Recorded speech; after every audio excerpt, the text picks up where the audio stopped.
Today we're going to talk about flippers. A flipper is somebody who buys a property and makes money fixing it, right? So the proper definition is flipping is a term used to describe purchasing an asset and quickly reselling it for a profit. So what's that mean? Number one, flippers are looking for, their target is they want to find distressed properties or people with a problem.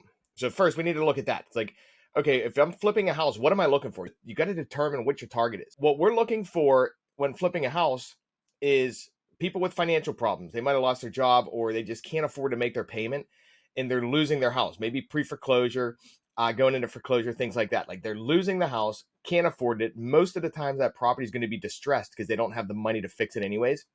So that's number one. Number two is somebody in divorce. A lot of times in divorce, people need to sell the house because it's jointly owned. And a lot of times they just want to sell it quickly, convenience. And also sometimes they just want to screw their spouse. Like they just want to get rid of it. So that's a problem there. People in divorce are stressed out. The problem they have is that they need to sell their house and there could be issues in their relationship is their problem that you can help them solve and just buy their house from them, right? Third I see is people that inherited a house. So think about this.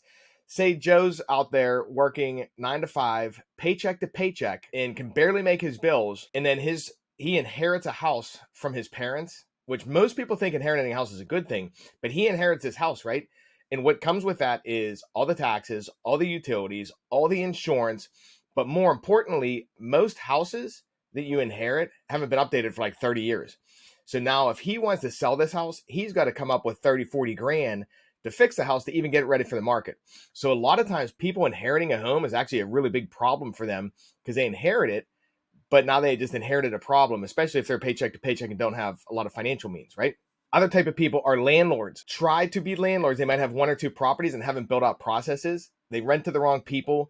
They can't get people to pay them rent, things like that. So we call it a tired landlord, like a landlord that has issues and does not know how to properly vet tenants, manage them, rent places out, things like that. So sometimes landlords are a target there. Pre-probate, recent death of an employee not filed for probate. So probate leads. If you own a house and it's filled, like I bought houses that are just completely filled with like columns that you walk down, and you live on the street and you know all the neighbors, do you want to list your house on the market and have all your neighbors walking through your house, seeing how you live? There's nothing wrong with being a hoarder. Like everybody's got their thing, but a lot of times hoarders, that's their problem. They're embarrassed and they don't want to sell their house publicly. So, and a lot of times with hoarders too, you get into the house and you find all these repairs that need done because their house has been stacked with stuff all through the house for years. And you can't see what's behind it. So a lot of times in hoarders' house, especially in Pittsburgh, their foundations, I see their foundations are always usually cracked, not because they're a hoarder, just because they didn't notice it and were able to fix it in time because the whole wall, especially the basement's been covered. So hoarders are one there. I purchased properties also at a discount from people that just wanted convenience. One scenario was I'm moving from Pittsburgh to Washington to go live with my daughter. I don't want to list it. I'm willing to give you a discount. They gave a medium discount though. It's not like a 70% ARV discount. They're like, I'm willing to give you a discount to just not have to deal with anything. So I purchased it because I buy them for rentals.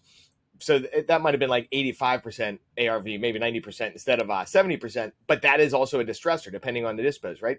They may not be a huge fit for a flipper because a lot of times their properties aren't beat up. And then last is like say someone lost their job and just can't afford a payment. Flippers are looking for distressed properties and people with problems.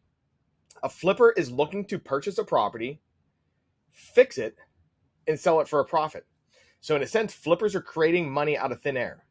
So in a nutshell, a flipper is somebody who wants to buy a property from someone who has a problem, put their time and money into the house and fix it, which creates a profit. So in a sense, like I said, they are creating money out of thin air.